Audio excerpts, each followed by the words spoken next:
Aqui é o professor Nelson, professor de História. Totalitarismo, autoritarismo. São duas coisas diferentes, porém muito parecidas. Alguns pontos diferenciam um regime do outro, mas é muito parecido. Totalitarismo e conflitos mundiais. A diferença que entre o totalitarismo, que é o nosso tema, e o autoritarismo é que no autoritarismo os governos eles querem dar uma impressão, eles são autoritários, então eles passam para as pessoas a ideia de que eles detêm o poder, têm o poder na mão, e muita gente gosta disso, tá? Não é que o totalitarismo ele se incorporou, ele tomou corpo no mundo só por causa da força dos governos totalitários. Ele tomou vulto, tomou força no mundo porque tem muita gente que gosta disso. Por exemplo, nós vamos falar em termos de Brasil, e você acompanhar as redes sociais, aí, as discussões políticas, seguidamente você está vendo, ouvindo e lendo, ouvindo áudios, vídeos, e lendo comentários dizendo que tem que destituir o Congresso, porque o deputado ninguém presta para nada, ninguém vale nada, e estão lá só para dar despesa para a nação, então tem que deixar essa instituição inativa, sem os seus componentes, que são os deputados e senadores, que tem que destituir também o STF, porque os ministros tomam decisões erradas e que o povo não se agrada das decisões, então tem que eliminar também. Isso aí são ideias totalitárias. Por quê? Porque eles acham que se não tiver mais o Congresso, não tiver mais os deputados nem os senadores, e se não tiver mais os juízes do STF, então o governo vai conseguir governar, vai conseguir trabalhar, ninguém mais vai atrapalhar o governo e tudo vai dar certo. Na cabeça das pessoas tem muito isso. Se vocês acompanharem o debate em rede social, principalmente, que hoje a gente tem um acesso amplo a isso, tem muito isso na cabeça das pessoas. Por quê? Porque as pessoas eles têm uma certa falta de paciência com a democracia. Porque a democracia é o seguinte, como é que é o sistema da democracia? Ele é um sistema de pesos e contrapesos.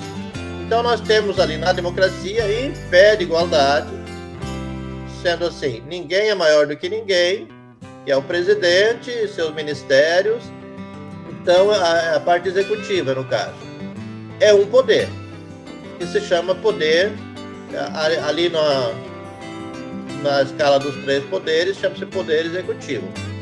Então, o presidente, seus ministros, enfim, a execução do plano nacional está a cargo do nosso, no caso, do nosso sistema, da presidência da República e os funcionários públicos que trabalham ali de acordo com o poder executivo, porque eles estão ali para executar.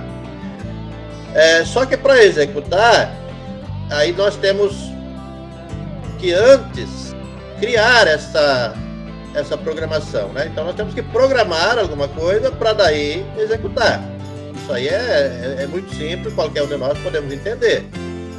Então essa parte está de criação, de leis, de projetos, de aprovação de leis de projetos, está com o poder legislativo, que são os deputados, 513 deputados, tem uma certa quantidade de deputados representando cada estado, e 81 senadores, 3 senadores também por cada estado. Então eles é que criam as leis, que fazem as leis, que aprovam, ou não aprovam. O governo pode mandar seus projetos, pode mandar as suas medidas, provisórias e tal, mas o Congresso tem que aprovar. Aí, quando o Congresso aprova, entra em funcionamento. Quando o Congresso cria uma lei ou um projeto qualquer, aí o governo, no caso, a pessoa do presidente, tem que sancionar. Quer dizer, ele vai lá, ele lê aquele projeto, ele lê aquela proposta e ele diz, sim, beleza, tá joia, concordei aqui. Se ele não concorda, ele vai vetar. Então, esse projeto volta lá para da onde ele veio, se é da Câmara ou se é do Senado, e aí os deputados ali, no caso da Câmara, e os senadores, no caso do Senado, é que vão ver se aceitam o veto do presidente, né? E daí então o projeto vai funcionar tirando fora aquela parte que o presidente vetou, as outras partes daí vão valer, ou vai derrubar o veto do presidente. Então, se eles tiverem voto suficiente para derrubar o veto do presidente, então eles derrubam o veto do presidente, e aí o projeto, né, aquele projeto de lei, enfim, vai funcionar de acordo com como eles votaram e que eles decidiram. Tá? Mas aí, então aí nós já vimos que nem o Congresso e nem o presidente são independentes. Para funcionar, um tem que concordar com o outro. Se um discordar, vai já ter uma disputa ali, e então eles não são independentes. É para ser independente entre si, mas eu digo assim, não são independentes no sentido de que eu faço uma coisa e vai valer, acabou, ninguém mais tem que dizer nada ao contrário. Não. O presidente pode vetar, o Congresso pode aceitar o veto ou não. Mas vamos dizer que esse projeto ele passa a valer, né? Porque houve ali um alinhamento entre o executivo e o legislativo. Aí ainda temos o judiciário, que aí no caso são aqueles 11 ministros lá do STF, né? Superior, Tribunal Federal. E esses 11 ministros é que vão dizer se aquele projeto, se aquela proposta, ela está de acordo com a Constituição ou ela não está de acordo com a Constituição. Então, no entender dos ministros, pode ser que aquela proposta que tanto o Congresso quanto o presidente entenderam como boa, como correta, o STF pode entender que não é constitucional. Alguma coisa lá na Constituição diz que não pode ser assim. Então, eles barram aquele projeto. Não vale. O STF deu ali o seu veredito que aquilo não é constitucional e a Constituição está acima dos 3 poderes. Então, aí passa, o Congresso queria, o presidente queria, mas o STF não quis, pronto, acabou. Não tem mais o que discutir. Então, as pessoas não têm paciência com isso. As pessoas dizem, não é possível, como é que pode? O presidente quer trabalhar, não deixa. Como é que pode? O Congresso faz uma lei, não vale. Então, cria aquela animosidade entre os 3 poderes por causa desse tipo de situação. Mas, se a gente for ver, isso é uma garantia que nós temos.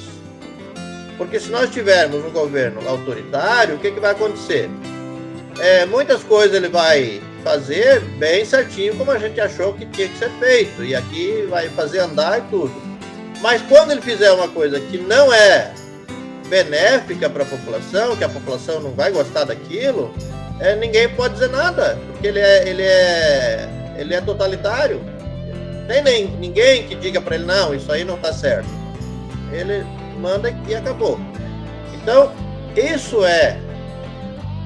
se chama totalitarismo. Por mais que eles digam que tem uma democracia, que tem partidos, que tem poderes e tal, mas há um poder só que manda sobre os outros, né? Então, é totalitarismo. Eles não admitem dividir o poder com ninguém, né? Já o autoritarismo é a mesma coisa, só que o autoritarismo diz que não, que tem lá os seus deputados, tem lá os seus juízes e que tem esse peso e contrapeso, mas na prática não tem. É o que acontece muito hoje com os países socialistas. Eles dizem que são democráticos, eles têm eleições e tal, mas eles têm eleição assim, um partido para vencer e os outros para perder. Não existe, né?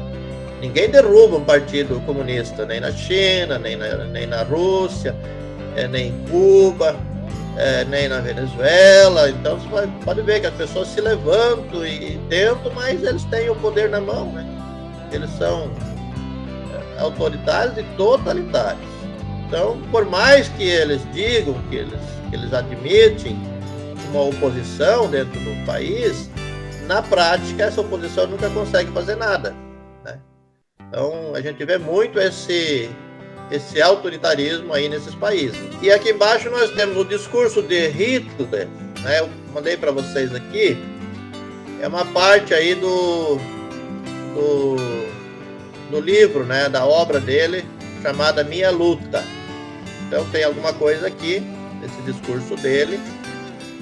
Nesse tempo, os personagens mais marcantes aí, que mais aparecem, são o Hitler e o Mussolini, né? O Hitler da Alemanha e o Mussolini da Itália. E depois eles vêm se unir ao Japão e eles criam ali o que os países inimigos apelidaram de Eixo do Mal, né? Então, eixo, quer dizer, Alemanha, Itália e Japão formavam um eixo e foram, então, batizados aí de Eixo do Mal, que era, então, essa união entre Alemanha, Itália e Japão. Bom, o Japão estava na Ásia, a Alemanha e a Itália estavam na Europa. Por que houve esse alinhamento? Porque o pensamento era parecido, né? Por que é que o nazismo tomou essa proporção e o Benito Mussolini ali com o fascismo também tomou essa proporção?